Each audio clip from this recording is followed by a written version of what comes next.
When we have players or teams coming into ITRC, they have different things they always want to leave with, but the main thing is they just want to know how can they get better. Right. The main thing is how can I be more consistent, how can I hit my target more often, and how do I strike more? Yeah, they want to definitely strike more, and they want to know how can I adjust to the lane conditions, or I end up getting over and under on my ball reaction.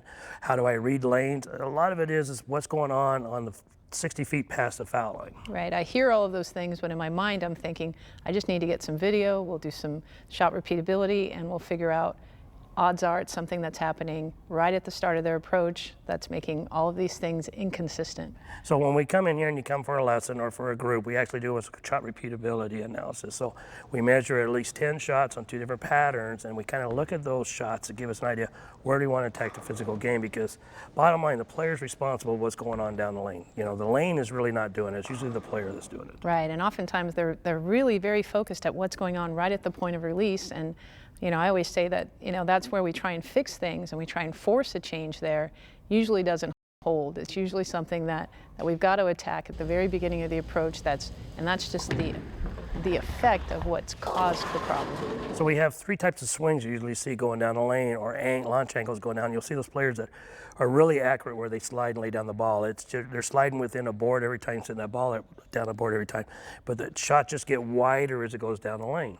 Another type we have, they don't slide in the same place. They're 3 or 4 boards difference every shot, but they're very accurate at the arrow. So they really are, it's very narrow the arrow, so it kind of crisscrosses and gets wide farther down. And the third one we see, they're not sliding in the same place either, but they're kind of like vision. They look at the shapes of the ball or something like that. So it doesn't really crisscross, it just kind of stays parallel going down the lane. And each one of those take a different degree or a different focus on how we can help them get better. Right. It could be footwork in one case, or in another case it may be simply, you know, a lot of them are really arm swing related, but there's different facets of the approach that we want to center on to correct those problems. And you hit on the arm swing is so important because you're the launching device of that bowling ball. But what part of the arm swing is causing the issue? It could be right at the finish, it could be at the top of the backswing, how you're taking it back, it could be the start, it could actually be the footwork. So we actually want to trace it back. We want to what's finding going down at the pins, the inaccuracy going down the pins, to the break point, to the arrows, to our release right off our line, and trace it all the way back to try to tighten everything up. So that's why we do the video, we do the shot repeatability, tells us where we want to get started. So let's take a look at some different examples, and we'll kind of walk you through our program of taking it from the end down at the pins, bringing it all the way back to the foul line to the very start, about different techniques that'll help you improve your game.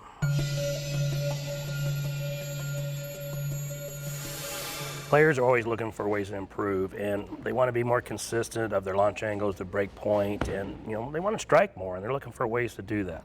Right, and really where it starts to kind of show itself is at the finish. We want to make sure that we have a balanced posted finish. So we trace it back, and like we demonstrated with the 3 different launch angles and the catch patterns that people have, there's traits or tendencies in different people's games, and there's like 3 different ones. But one of the keys they want to really pay attention to is where do they slide. Right, you know, and we can slide on different, you know, the position of your foot is important. Sometimes we want to know if you're sliding in the same place. It doesn't matter if where you start isn't exactly where you finish. You know, we would call that lateral movement. But if you're sliding in one spot, one shot, and then 2 or 3 boards in one direction, the other, and all of that is really going to affect your ability to repeat shots, and your launch angle and your accuracy will really suffer.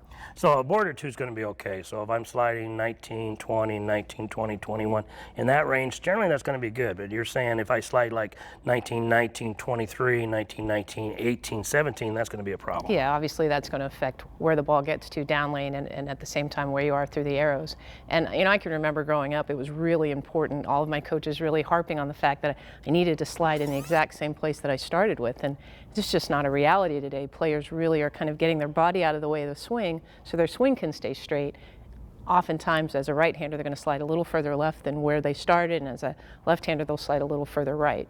And it could change depending on their launch angle. The more direct you're playing up the lane, you might not slide as far left from your starting position, but the more you're trying to open up the lane or players trying to hook the lane, they might slide in 10 boards left of where they started. Right, that drift pattern really, like you're saying, can change. I know when I'm playing in, like you're saying, I'm a little bit more consistent with starting and sliding in the same place. When I play further right, and we see this often with a lot of players, they're going to drift a little bit more left, just trying to get a little bit more comfortable with, you know, kind of the visual path of the ball. So there's some systems out there, they talk about this magic number or different that, it always should be the same, and it's not going to be the same depending on what part of the lane they're going to be playing. Right. Every bowler is going to be a little different as well.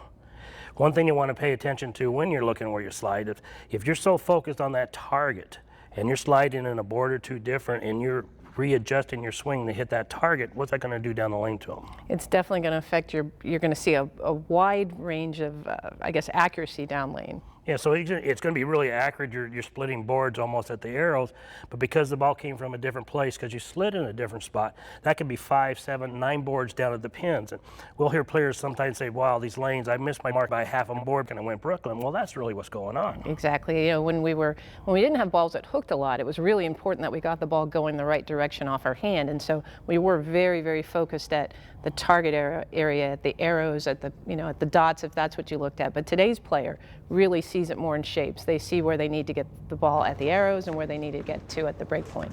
So now we've taken a look at our sliding foot. What about the trailing leg? What are the things that we want to look at for that trailing leg or the balanced leg when you're making the shot? Right. I really like to see the trail foot, the toe leading. A lot of times we'll see folks get into their slide and their heels leading, and I really feel like that gets their lower body a little bit too open to the launch angle that they're trying to create. So when you say leading, though, at first the heel will turn in just slightly, so they create room for that downswing for the ball to get into the slot, as we call it. But then as soon as it starts kicking over to the side, you want to see it roll over towards the toe, towards the wall, or towards their left side. Right. I think that really gets their hips in better line with what they're trying to do, and I think it also gives you a little bit better place to throw from in terms of leverage. So it actually helps your legs and help you accelerate your shot, so to speak. You actually are using your hips, you're using your legs. If you leave that heel all the way, it actually makes your hips kind of bail out, and then it ends up being all upper body. Exactly. What about the opposite arm? The opposite arm of the finish position. What kind of thing are we looking for there? Right, a really sensitive part of the game in my mind. I think if we keep it in front a little bit too long, tends to get our upper body a little bit too open. If we close it down too quickly, then our shoulders want to swing a little bit too much. There's a little bit too much motion.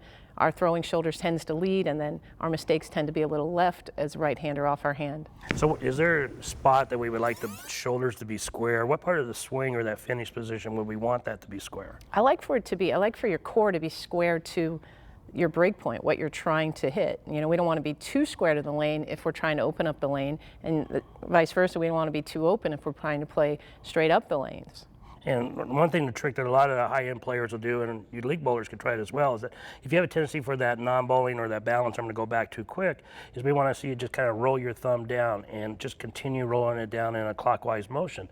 That's going to inhibit the shoulder, lock the shoulder, so the arm still can go back, but it keeps the shoulder forward.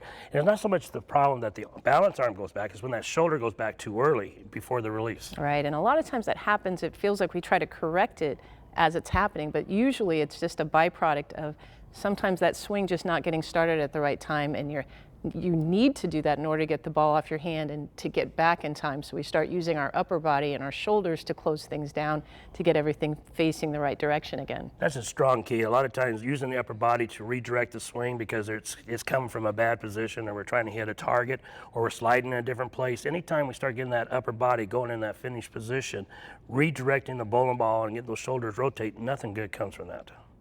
Another thing that we want to look at is the sliding knee, over the sliding foot. Do we want it behind the toe, in front of the toe, equal with the toe? What do we like to see there at the finish position? I think we'd like to see the knee sort of break that plane so it gets in front of your toe right at the point of release. A lot of times we'll see folks a little bit too far back on their heels, or they may, posture is really important at this point, and that's kind of a good indication, something we look for that tells us if their body's in the right position.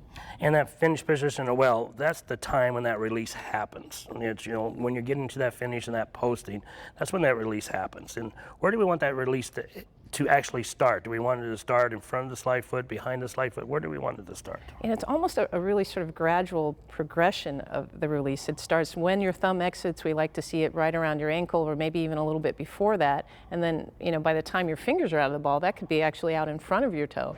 So it's, I think we always feel like there's a moment in time where we're doing something to create good roll and rev rate and all of that, and it's all timing, and it has very much to do with just a process that's happening. Your thumb exiting easily, and then your fingers just sort of rolling out of the ball. So you're not really thinking of releasing the ball at that point. It's just rolling off your hand. Right, it's just an end result of everything else happening properly.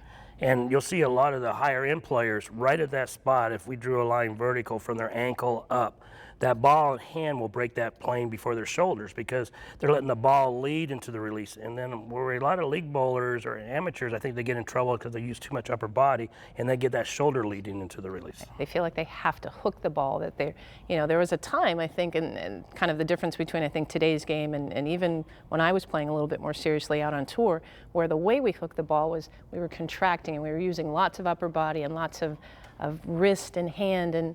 And today's bowling balls and environment, today's game just doesn't call for that. Your hand's going to be much, much softer out of the ball, and they just roll after it. And it's amazing the amount of good, heavy roll that they get. We're always trying to do something to pull back on it, and it's not necessary today. So that was when we used to have the generation that we would try to lift the ball, and actually our follow through would go to the ceiling, and we really almost would short arm the release, and we're trying to make it quicker. And today's game, they actually get long and extend the follow through down the lane, and it's more going down towards the pins than through the ceiling, but it is an extension towards their break point. What about balance? Balance at that finish position. What is that a key? I mean, we always say post a shot. What do we mean by that? Well, I think, it's natural to kind of throw the ball and then want to see what the ball is going to do, and you start reacting very, very quickly. And, you look at our better players, and we look at our Team USA players and the PBA players and PWBA players that come through this building and that we get to watch on TV every weekend, and you can tell they throw the ball and they are just dead posted. There's not a lot of movement. Their foot's still, and they're patiently watching their ball reaction, where, those of us that aren't bowling at that level, or yes, quite often, either our timing doesn't allow that, or we're just not as disciplined as we need to be. And that's just something you can really work on just on your shot. Just make yourself stay there as long as possible, and it will help develop your lower body and your core, kind of fix it. But when you're out of balance, it comes from almost that pivot step prior to it, that something is driving and changing. And once that ball's gone, it makes you fall off if you're right-hand bowler to the right, or if you're left-hand bowler, fall off to the left.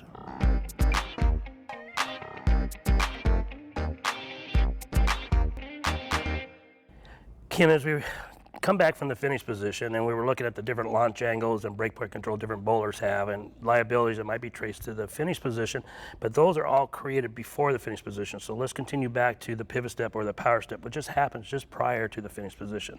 What are things as a coach you look for? Well, I really look for where the ball is at the top of the swing in relation to their head. If we feel like it's gotten outside their head, then we'll really start seeing I think breakpoint control issues, and if it's same thing, vice versa, if it got inside too much, then they're really going to try and realign it, so we start ending up with a lot more muscle in their swing, and it's really difficult to repeat that movement once we've created muscle. So either videotaping from the front or from the back, we're looking for alignment at the top of the swing, at the peak of the backswing, that the ball is in kind of aligned with the head to their launch angle, so it could just drop right into their sliding foot, and they don't have to redirect it. Exactly. They get into trouble when they try to redirect it because it's coming from a bad position. Right, and at that point, they're sort of stuck with that. There's no fixing it at that point. It has everything to do with how they got the ball into motion and the direction of the push away. So again, we start trying to fix things there where we really can't, and the way that we fix it is through muscle, hard to repeat. One of the other things that I really look for is just how I think distinct that pivot step is. Sometimes we'll see players just sort of float through it, and they really can't, I think, get explosive and use their legs enough. We really want to see almost an acceleration, not a deceleration into the slide. So they want to be driving from that point. That's what we want to see, and this is when their lower body really gets engaged. Prior to that, and we'll cover that in a little bit steps before, but we're getting the ball into the swing. And at the top of the swing, now everything's done, everything's loaded up. We want to let unload, and this is where we want to drive with our lower body and just let the swing drop. Problem is, a lot of players, they decide they need to drive with the swing. Right, and they just, they forget that we want to use our legs here, and because we have this ball in our hand, we want to feel like we're throwing it, and everything just kind of happens from the waist up, and we just don't remember that our legs can play a huge part in creating power and ball speed. So we also look about in that pivot step, as the ball is going in the backswing, is it still going up? Is it pausing at the top? Is it coming down? This is sometimes referred to timing when you're going to be created at the finish, but what would you like to see as a coach? I like for it to, almost hang there, and then that's kind of where you hear a lot of people talk about a flat spot, and that's where they have this long period of time in my mind where they can do different things with their hand, where they can make axis rotation changes, and when the ball's still rising at that point, it gets very, very steep. So in timing, in relation to timing, if they let go of it a little bit early, they're going to miss right. If they hang on to it just a split second longer, their mistake can be left, and so it's so sensitive at that area. And it's just because they're redirecting the swing on the downswing, so they're kind of, you're talking about a bowler that actually has it behind their head, and as it's kind of looping or wrapping around their body in that release point, they have a small window, and if you're pulling down from the shoulder and you're getting steep, it's really hard to have that great flat spot everyone talks about. How you get that flat spot is you have patience to let it sit at the top and let the ball create the downswing, not the shoulder. The minute that shoulder starts doing it, you have no chance. You actually will get your hand on top of the bowling ball. And bowlers will put wrist supports trying to fix that. Can a wrist support fix that at that point? It really can't. We always hear the term, you want to wait on it, and I think it's a difficult term to kind of understand unless you really get the concept that that swing has to be coming down on its own, and you don't want to chase it down or hurry it down to get to that spot. You just have to leave it alone, and if you do, then your hand's going to find itself in the right position. And we want to make sure that at that point we're driving, accelerating, and this how it helps create the balance, is that we want everything going towards our target, to our break point, our launch angle. We don't want to be really redirecting it at this point. We want to let it just pause. And from the side, we're kind of looking at a posture. We talk about posture, we're kind of looking at aggressive. They're going to have spine tilt forward. But from the side view, we almost can see like a T. We can see the top of the backswing and the ball, and their non-bowling arm almost in a straight line with it. So it's almost like it creates a T with their shoulders and their hips. That ball, that opposite arm doesn't have to be straight in front, but from the side it appears to be because it's level, because that creates balance. Right, and whether it's in front, a lot of that has to do with your rev rate and your ability. A lot of times we'll see players, because I think there was a time where everyone really was trying to focus on getting that left arm in front as far right as they could and for as long as they could, and unless you have the rev rate and the ball roll to match that, we end up having to really shut that down really quickly. And so, that's a really kind of a personal position for each player, where that left arm needs to be and how quickly it needs to get to the side. But we really like to see it balanced with the height of the backswing. The higher backswing, we'd like to see it a little bit lower. Lower backswings could be more level, but when we see liability is that non-bowling arm starts going up in the air and goes high, and all of a sudden now that takes your center of gravity up. It actually makes you use all upper body going into the finish, and it's really hard to use your legs and or have any kind of balance with the finish position. So kind of the best position in my mind is for that left arm to be, no higher than your shoulder height. And we like to see it quiet. We don't want to see it bouncing around all over the place. When we mean quiet, it's just nice and relaxed and subtle. And this works whether you're right-handed or left-handed. All this doesn't matter whether you're left-handed or right-handed. These same principles applies to all of you.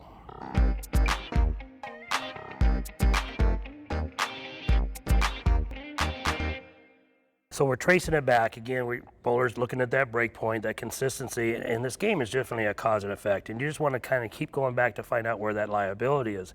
And when we're doing the training here and the taping and we're doing video analysis, one thing can affect another. And we don't want to change things that aren't going to make them a little bit better. We want to find the cause. So now we've gone through the finish position, and there might be a balance issue or anything. And we come back to the pivot step. And that pivot step is created by the step before it, which is going to be when we had the start. What do we look for in the start? Yeah, the start is crucial to, I think, making a good shot.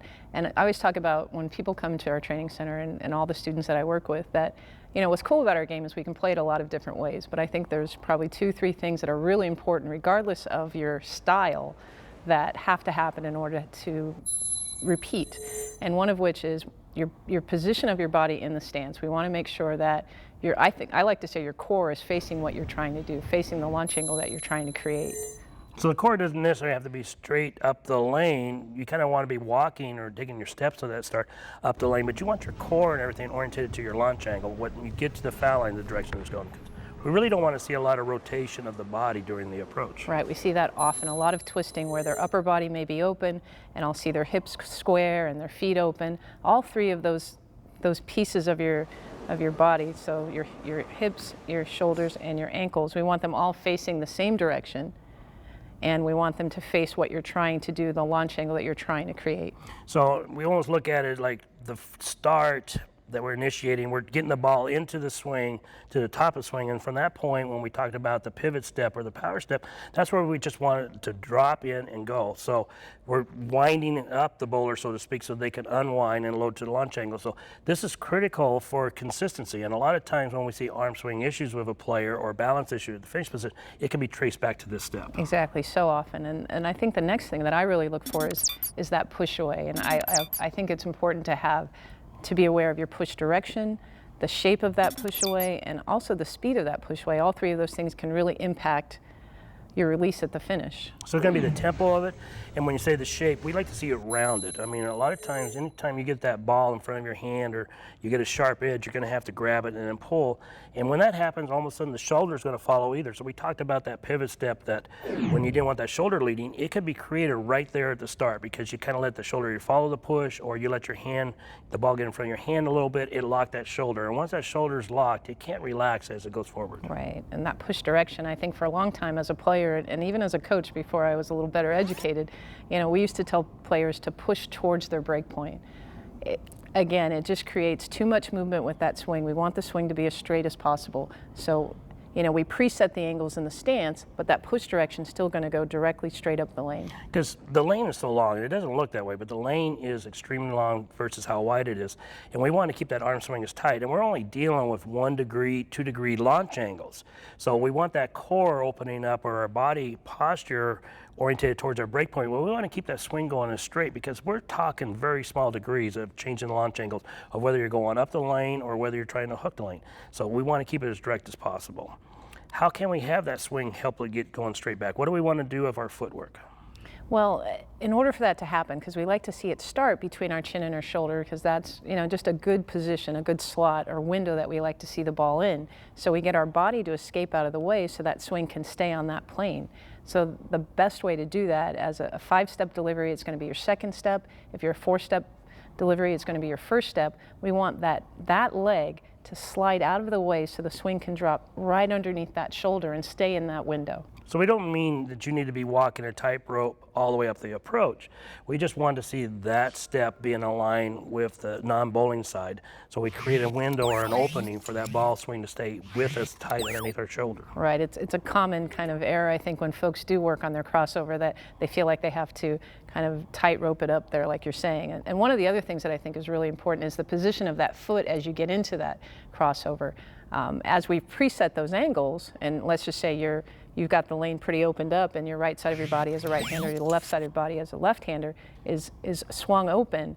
If we get into that step and our foot is what I like to say is kind of closed, then all of a sudden we've shut that angle down with our hips, and then we have to swing it back open. So we really recommend that you kind of lead with your heel at that point, and that's what helps kind of maintain the consistency of those angles.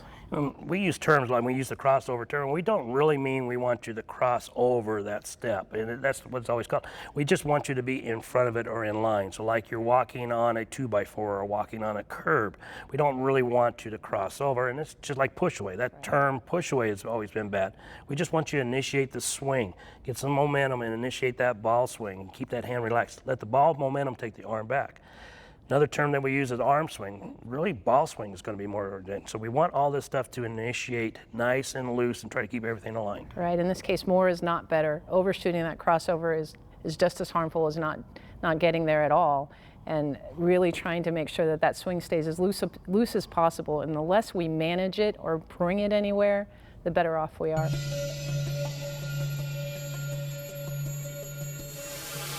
Stance is critical in creating repeatability in bowling. And one of the really important things that we talk about is making sure that our shoulders, hips, and feet all match the launch angle that we're trying to create.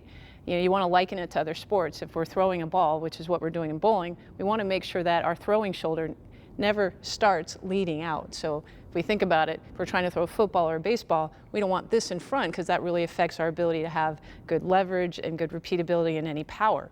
So with Nick, we want to make sure that his shoulder is slightly a little bit lower than his left shoulder. We want it a little bit behind, and his hips and his foot all matching, all three angles matching each other.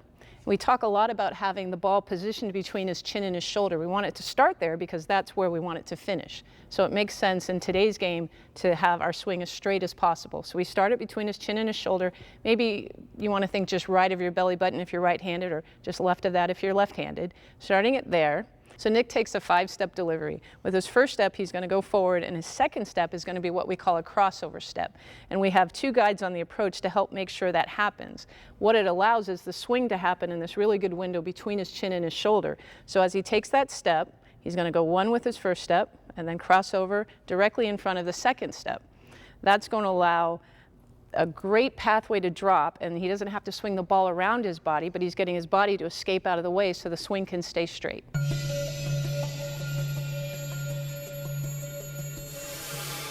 One of the things, really important things that I look for when I'm giving a lesson is push away. Shape, direction, and speed of that push away, I think, are so critical in repeatability. We want that push direction to go straight up the lane. We want to make sure that the shape of it is nice and rounded. We don't want any hard edges with our push away, similar to what we used to do in the 80s and 90s. We really saw the ball really lock out in front of us. Nowadays, we really see the ball get into the swing much easier and much earlier.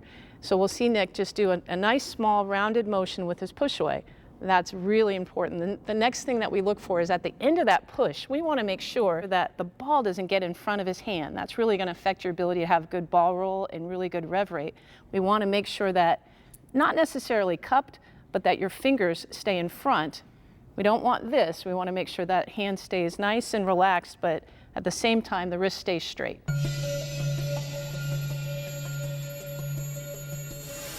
One of the common things that we see here is folks that really overshoot that push away, and when they overshoot it, this shoulder really wants to lead, and then we get in just a difficult position to try, and we have to make sure that we move that shoulder back, and then there just begins to be too much movement with your shoulder. We want this to be stable and still. You can see it one more time. As he over pushes, his shoulder leads. Really common mistake in today's game.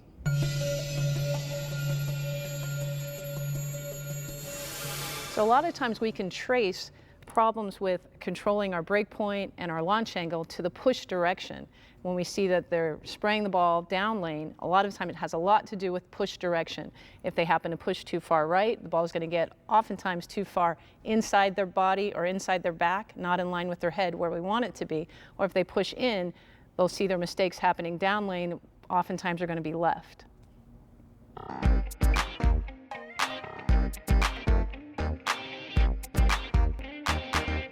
So we're tracing the whole approach for the consistency all the way back, the cause and effect, and now we're all the way to the start. And a lot of coaches try to fix everything right initially with the start, and a lot of times players can do things that are not what you say textbook and get away with it, but what are some liabilities possibly we could be seeing there in the start? I think a lot of the things that I see is sometimes when I'm just looking at their lines and I'll see their shoulders a little bit too closed, and or I'll see just an inconsistency from the top of their body to their ankles, and we really want there to be straight lines there. Besides having the ball between their shin and shoulders, a lot of times generally we would like to see the ball at least level or your hand level of your elbow, if not slightly above, so that way the weight of the bowling ball, centrifugal force, initiate the swing. But not all bowlers start that way. We have bowlers that'll start with the ball lower, start ball higher. We don't want to start changing everyone to do the same thing. It depends on what we see with what their game calls for. Right. A lot of the times if we see a lot of muscle in the swing, one of the things that I check for is the ball's position in the stance, how far away the ball is from your body. I feel like sometimes if it gets too far away from you, you're holding it. And once you're holding it, then you can see just all of the upper body, that arm contract. And at that point, it's really difficult to kind of unlock that and keep your swing very loose. So I like to see it just a little bit closer to your body and let your body hold the weight of the ball. Yeah, we see some bowlers a lot of times will get that ball out in front of them, and then all of a sudden that makes the upper body tight, and then they start leaning back on their heels trying to get balance, and it's not a really good starting position. The term we use a lot of times is we want to see balance at the finish. And you can't create balance during the approach if you're starting in an unbalanced position. Right. So I like to see a lot of, the player finding their balance in the beginning before they ever get going, because I feel like your body just wants to just yearn for that throughout their approach. Yeah, we want to see in the stance more weight on the balls of your feet, because it is an athletic sport that we're doing. We're trying to send energy down the lane. We're trying to be consistent, and I like to see it balanced on both feet. You'll hear different theories. You want 60 on your non-bowling side or 60 on your bowling side or anything. What are your opinions of that, Coach? Yeah, I like you said, I like to see it on the balls of your feet. Sometimes people try to correct things that are happening at the finish and the start, and they will, maybe it's a player that is a little bit more forward with their posture, and I'll see them kind of start on their heels or almost further back here, thinking that that's going to save it at the end, and it really isn't. It's a sport where we want to be in an aggressive athletic position. So I like your weight a little bit more forward, a little bit more bend at the waist. I think will serve you throughout. And you bring up bowlers that are losing their posture at the end and end up kind of collapsing a little bit, so they say, well, I'll start farther back. But that actually creates the problem a lot of times, because you're trying to get finished, but you're already started too far back, so your body's trying to realign itself during the approach, and it just can't save itself, and it ends up posture going forward. If you have a tendency that you're seeing yourself falling off or falling forward at the finish, you probably don't want to be leaning farther back in the stance. You probably want to actually get a little farther forward, so it actually contains it so it doesn't go forward. I would like to, a lot of times I want to see that your knees are over your toes in the stance, enough flexing of the knees so that their lower body has more of the weight. Keep that upper body as relaxed as possible, especially on the grip pressure. What do you want to see on that hand? I was just going to say, I think another sort of common mistake is that players have all of the ball weight in their throwing hand. Another sort of, I think, no, because then we get just too much weight in that hand, and you can't keep your hand, your grip pressure soft enough in order to have a good release. Now, bowlers that have relaxed hands can kind of get away with more weight in that hand, but the more grip pressure you have, the more liability you're going to have having all that weight. So we want to start distributing a little bit in the non-bowling hand, but we want to keep that bowling arm relaxed. And it's really hard to keep that bowling arm relaxed if you're really gripping a bowling ball, because there's really two squeeze zones that we actually see in the swing. It's initially when you're starting, the bowler will try to grab when the ball gets in front, and actually coming down from the pivot step into the finish. Those are two zones that bowlers will start grabbing the bowling ball. But we want you to keep your hand as relaxed as possible at the start and try to maintain that pressure throughout the whole swing. But if your arm's tight, your shoulder's tight, you're already locked up, nothing good happens from that point. So when we're working with players' physical game and they come in here for training, we really want to be analyzing the game from the finish back. So we run, like we talked earlier, we run through a shot repeatability analysis, because that's going to give us tendency as the player of what we want to work on to help them get better. And it's what happens on the lane tells us what we want to work on in the approach. Right, so whether it's going to be something that we're looking for in the push away or in their swing plane or at the release, that is going to identify itself, like you said, when we look at the shot repeatability. I look at kind of the caliber of the player too sometimes. I think the higher the level of the player is when we really do focus more at the foul line and move backward. We're not trying to sort of build the fundamentals. A lot of those things are already in place, and we're just trying to see where the liabilities or the weaknesses are. So we want to find the one liability for the player that's going to make the biggest difference, so that what they spend the time on, they're going to see improvement. So we don't want them spending weeks or months working on one thing that's going to give them one pin. We want to find something that's going to give them 10 plus pins, more consistent at spares or their launch angle. So a lot of times that's swing orientated. Yeah, I think, like you said, a lot of us, we get video, we have access to so much these days, and you get our cameras out and we look and we start trying to fix things that to us physically don't look right, and they're not going to be our best bang for our buck. We've got to figure out what's that one piece, and usually it'll represent itself down at the foul line, but it's typically something that's happened at the start. So we want to kind of look at your style, analyze what your misses are down lane, paying attention to where you slide, and that gives us indication, do we want to work on the push away, the swing, the pivot step, leading with the shoulder. We're not saying bowlers should do everything that we just covered. We're just giving you kind of a checklist for you to kind of go through to say, that applies to me, maybe this will help my game. But again, start tracing it. We want you really tracing it back from the foul line back to the start.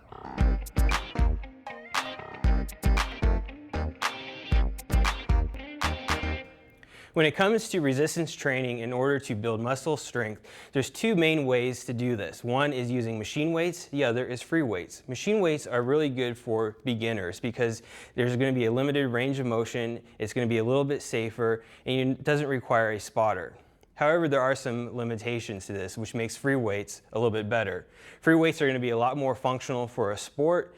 It requires the use of your core muscles in order to stabilize other joints in the body, and there's a lot more range of motion. It makes the exercises a lot more beneficial to you as an athlete and bowler. We are actually going to go through a couple of these exercises today with Steven here. Steven is going to be doing some lower body exercises. We're going to start out with just body weight, which is one form of free weight activity, just using gravity as the main resistance. And then we're going to move into some upper body exercises using some dumbbells and barbells.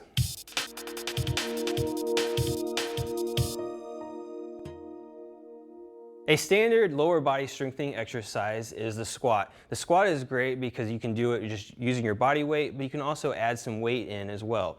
The problem is a lot of people don't necessarily do a squat properly.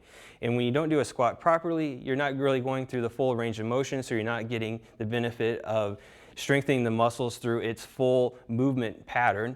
And also, you're not really going to be transferring the weight the way you need to, so you actually set yourself up for a more risk of injury or a higher risk of injury. So first off, Steven's going to start off standing with his feet shoulder width apart. He can have his toes pointed forward or slightly out, depending on his personal preference and comfort. He's going to try and keep his weight back on his heels, keep his chest pointed up and out, maybe stick up his chin up a little bit to help keep his back in line in a nice slightly straight or slightly arched position. From there, he's going to slightly flex his hips and his knees to come down to as far as he can and come back up. Typically, if your heels come off the ground or you start to lean forward, then it's time to come back up and then work on some flexibility issues in order to improve your squatting technique. For individuals with balance issues, a good modification to the squat is to use a stool or a chair. Steven's going to start off in a seated position and simply stand up. This is going to use the same motions as the squat, just in a reverse order. Instead of going down and back up, he's going to start down in the seated position and then come up. For beginners to this exercise, it's a little bit easier to start with your hands on your knees to give you a little bit of leverage and an ability to push up from the seated position. As you get better with this, start using the exercise without your hands to make it a little bit more difficult. Another modification of the squat for individuals with balance issues is to use a table or a high standing stool like this. Steven's just going to hold onto the stool as a base of support and then do the squat from there. While doing the squat, try and keep your back in a nice straight alignment and avoid bending over as you hold on to the stool. Some individuals have difficulty doing the squat, and mainly it's because of just getting the rhythm and the movement down of the hips and the knees. For the squat, in the initial movement going down, you have flexion in the hips and in the knees, and on the way up, you have extension in the knees and the hips. And these need to kind of work together. But like lots of things, when you learn something new, it's easier to break it down into simpler movements. And so for this, Steven's going to start off just bending over and touching the stool. This is going to work on hip flexion and also help improve his hamstring flexibility. From here, he's going to bend his knees and get down into the bottom part of the squat. From here, he's going to put his hands above his head and then stand up. And then repeat this as much as possible just to get kind of a nice fluid movement. Some individuals may still have issues doing this exercise, and this could be because of tightness in the calf muscles. So in order to take the calf muscles out of play, we're going to have Steven stand on a board. This is going to cause the ankles to be in a little bit of extension and relaxing the calf muscles. From here, he'll do the same steps, bending over and touching the stool, keeping his legs as straight as possible, then get down into the squat position, hands above his head, and then back up. And then one more time, just to get a nice fluid movement built up. As the exercise gets easier, you can increase the difficulty level by making the stool shorter, so you have to bend over more, increasing your hamstring flexibility. Right now, we're still using the bar underneath the heels to relax the calf muscles.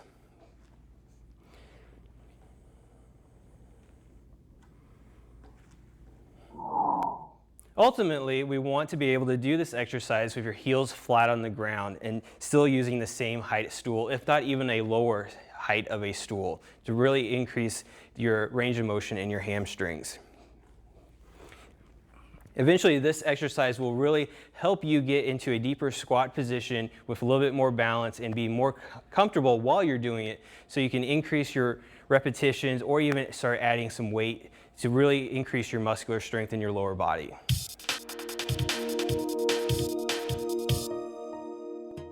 This variation of the squat involves a wall, and a physio ball, also known as a physio ball wall squat. This is going to help Steven because it's going to take some pressure off of the knee and the hips by actually shifting his center of gravity back towards the wall. So he's going to start off with his feet out in front of him a little bit. This is going to be an easier position for those just getting started. And then trying to keep the ball in the middle of his back, he's going to squat down and come back up. Now the ball will roll up a little bit, so be aware of that. And just try not to let the ball jump out in front of you where you fall and hurt yourself. That would be a bad thing. As Steven gets better with this exercise, he's going to move his feet back closer to the wall, moving his center of gravity closer to where it will be during a normal squat without the aid of the ball. This variation of the squat will be good for just helping teach yourself how a squat should feel with the shifting of the weight throughout the exercise.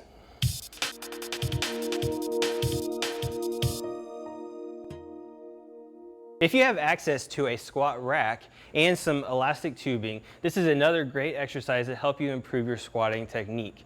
By attaching the elastic tubing to the posts of the squat rack and then crossing the elastic band and then wrapping it behind the knees, we can actually help move your center of gravity in a better position to make it easier for you to do a squat. The further away Steven stands from the squat rack, the more tension is going to be applied to elastic tubing, making the squat even easier. Basically, this is going to help move the knees a little bit further in front of Steven where he would normally be, allowing him to get into a deeper position and have a better feeling of what the squat should feel like.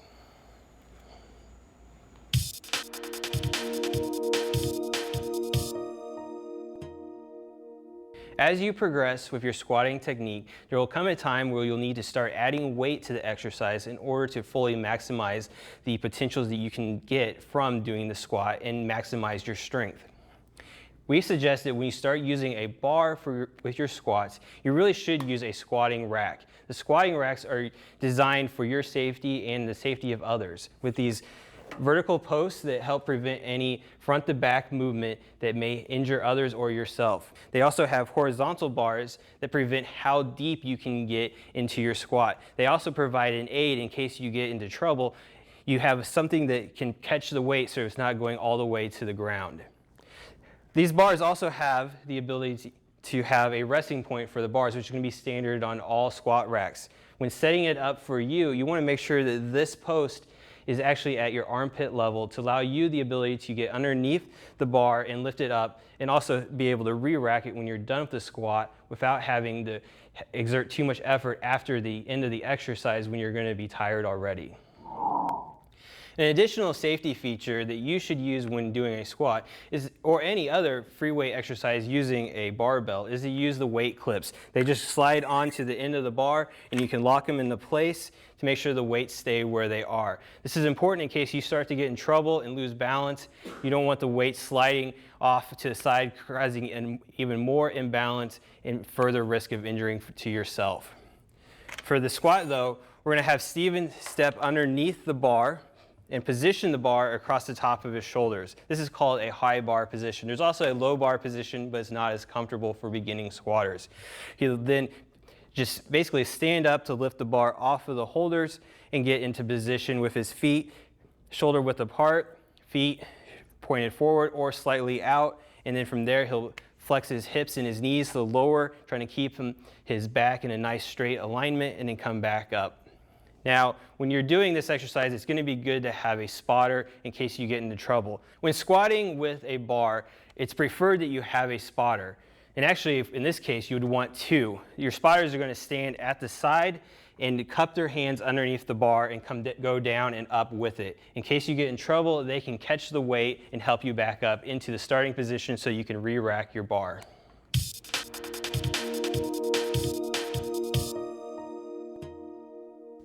Another exercise to strengthen your lower body is to do the lunge.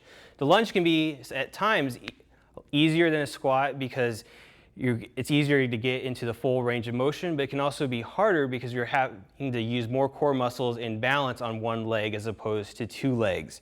For the lunge, you're going to start off in a standing position, feet fairly close together, toes pointed forward, and you're just going to step out far enough that you feel like you're having a nice stretch, and then when you lower your weight down, your knee kind of stays over your ankle or over your feet. You don't really want to go out in front of your toes too much because it's going to add a little bit of extra stress to your knee. Then you'll stand up and then step backwards. Try to make sure that when you come backwards, that you're doing it in a nice controlled and balanced manner, and finish your step where your foot started at the beginning of the exercise.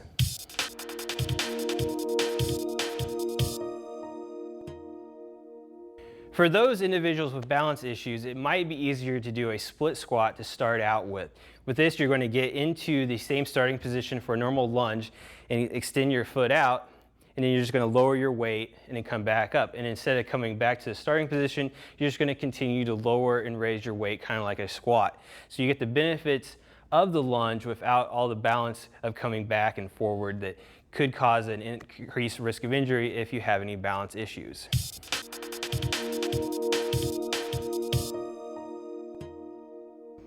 For additional balance support during the split squat, you can use a stool or a table to hold on to as a base of support while doing the exercise. Steven is going to get into the same position and lower himself up and back up while holding on to the stool for the extra balance support.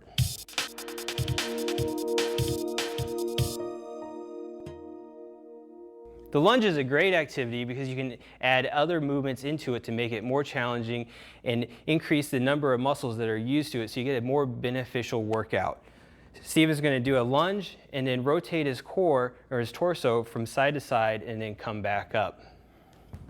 This is going to help work with the rotator muscles of the spine and the abdomen.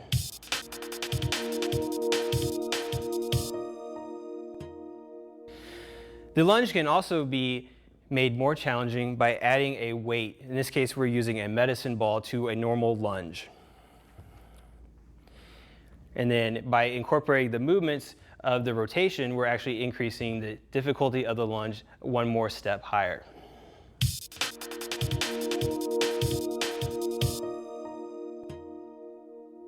Another variation of the lunge is to incorporate a side bend at the bottom portion of the lunge. So Steven is going to bend down, put one hand above his head, and then lean towards the side that has the knee extended out in front. This is going to incorporate additional abdominal muscles into the exercise.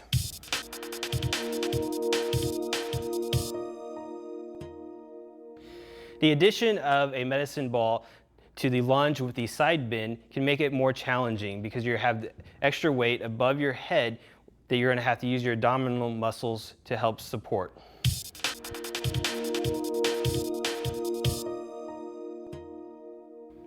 As you progress through your lunge training and develop more lower body strength, you can start using dumbbells with your lunges to add increased weight.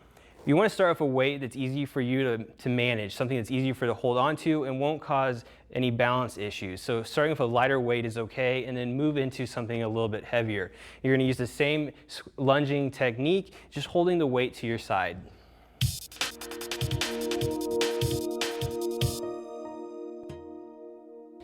An additional variation of the lunge is to use a barbell instead of the dumbbells for adding increased weight.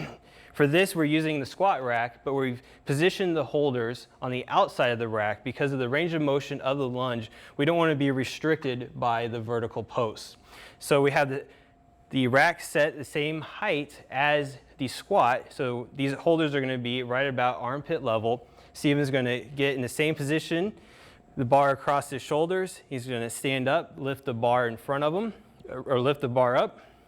Then he's going to get into his lunge position and then lunge out, go lower his body weight down, come back up, and then once he's done with his repetitions, he's going to re-rack the bar.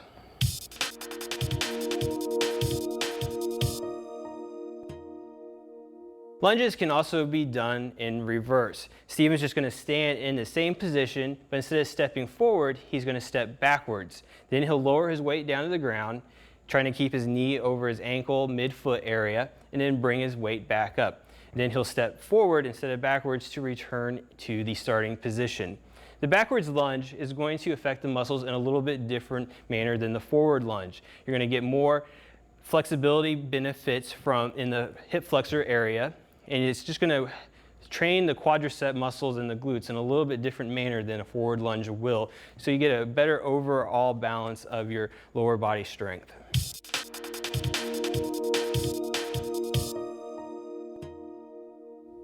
Your bowling game, squatting technique, and lunging technique can all benefit from better hamstring flexibility.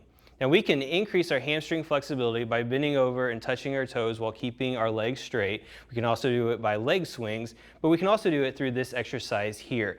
In this instance, we are using a plyometric box with a weight on it to help keep it stabilized. At home, this can be a lot easier to do by just doing this exercise in a door frame. Stephen here is in a position where he's going to get his hips as close to the box as possible, particularly in his left hip. He's going to extend his left leg out, trying to keep his knee as straight as possible. He's then going to lift his right leg up above, trying to keep it as straight as possible. He's going to lower it as far as he can until a nice stretch is felt, and then bring it back up. Raising and lowering his leg about 10 to 20 times is going to give a good stretch and really start to help increase your hamstring flexibility. For those who have balance issues, hamstring flexibility can be worked on without actually having to get all the way to the ground. In this case, Steven is going to sit on a stool. He's going to be closer to the edge, and he's going to extend a leg out, point his toes towards the ceiling, and then reach out with his hand. Trying to keep his leg straight, he'll get a nice stretch in his hamstring.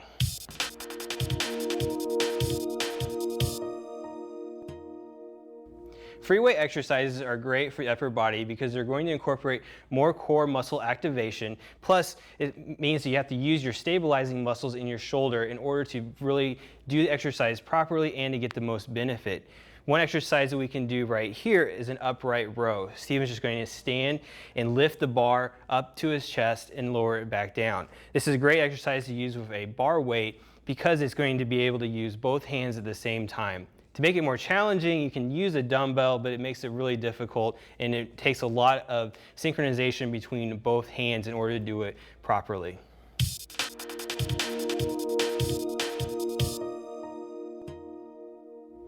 Rows are important exercises for bowling. They help strengthen the back muscles and the stabilizers of the shoulder. With bowling, we get a lot of injuries due to tightness and overdevelopment of the chest muscle and bicep muscle, so it's important to work the muscles of the back to help balance things out.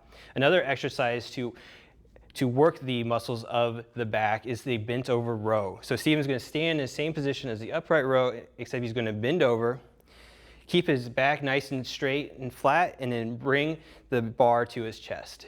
He's going to lower it back down in a controlled manner and then bring it back up again.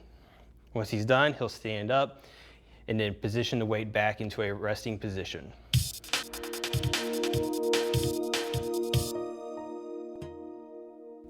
Another variation of the row is the bent over one-armed row. For this, Steven is positioned on a bench. He has one knee on the bench. His opposite foot is on the ground to provide a base of support. He's going to bend over, place his hand on the pad. Now he wants his leg that's in contact with the ground to be on the same side as the weight. He'll pick up the weight and then bring it up towards his chest. Now with all rowing exercises, you want to focus on squeezing your shoulder blades together in order to get the biggest benefit of the row by really incorporating the muscles that stabilize the shoulder blade. And by squeezing the shoulder blades together, we get to incorporate those muscles the most.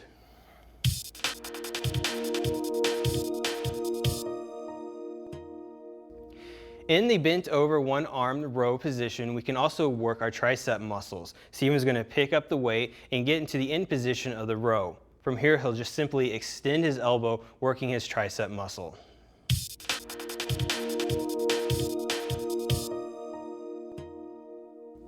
The tricep muscles can also be worked using the overhead tricep extension exercise. This can be done in both two-hand and one-hand.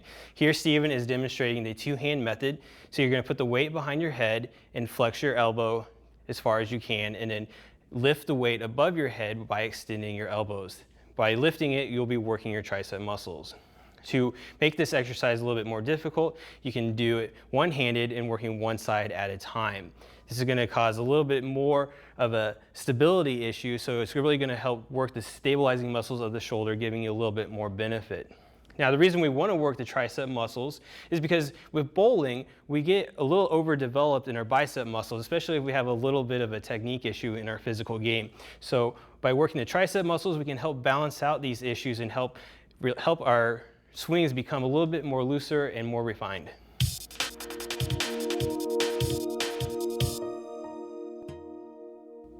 Although some bowlers oftentimes have overdeveloped bicep muscles, not every bowler does. And so it's important to train the bicep muscles, and it's important to train them the right way.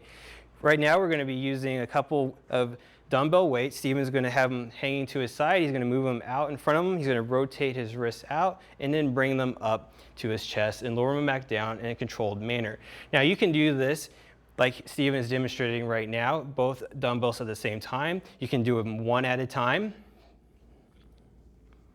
And you can also have your wrists started out on this, as he had at the beginning, holding the weights to his side, and then bring them up like that, keeping the wrist in the same position the entire exercise. And he can also rotate his wrist while he brings them up. These are all going to work the muscle in a little bit different way, giving you a better benefit in overall muscular strength of the bicep. Now, when choosing a weight, you want a weight that you can raise and lower easily without having to use a whole bunch of other muscles involved. Oftentimes when you go to the gym, you'll see people lifting weights and they're having to really use their back to get the weight up. Now that's not going to be as beneficial because you're not isolating the muscle by itself and you're activating other muscles that we don't really want to do, and puts you at an increased risk of back problems.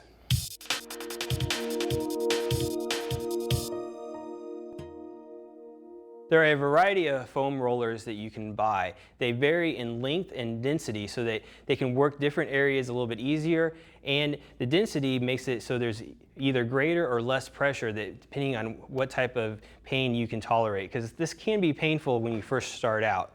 The first exercise we're going to show here is for the IT band. The IT band runs from your hip down to your knee and can get very tight in individuals that run a lot. And we've seen that bowlers having a very tight IT band issue as well. So Steven's going to position himself with the foam roller underneath his hip, and he's going to put one foot on top of the other, and he's basically just going to allow the foam roller to work its way down to his knee. He's going to keep his weight over the foam roller so that he gets the most benefit from the stretch. Foam rolling can be very beneficial for tight hamstrings. Steven's going to position himself on top of the foam roller with the roller behind his knees, and he's just going to roll down to his hips. This is going to work the hamstrings by basically doing a very deep tissue massage. He can also isolate different muscles of the hamstrings by the way that he rotates his thighs on top of the foam roller. We can also use the foam roller to work on the calf muscles. Working in the calf muscles is important because they both the calf and the hamstring muscles overlap the knee, and they can have a significant impact on how much knee bend you get in the finish position at the foul line. This stretch is going to work on the glutes and the external rotators of the hip. A lot of times they can get tight and add extra pressure to the low back, so it's important to keep these nice and loose. Steven's going to put one foot on the opposite knee and then lean into the stretch in order to isolate the section of his hips that are actually getting foam rolled. This is going to increase the pressure, but in the long term is going to have increased benefits for his bowling game. For this stretch, Steven is going to sit on one end of the foam roller and then basically just lay back, trying to keep the foam roller in line with his spine. From here, he can lift his arms above his head and then also try and bring them back towards the floor. This is going to really give a deep stretch to the chest that a lot of times gets over tight in bowling situations. By moving his arms through a range of motion, he can isolate different areas that may feel tighter to him, so he can focus on those areas and just kind of sit there for a while to let things relax and loosen up quite a bit.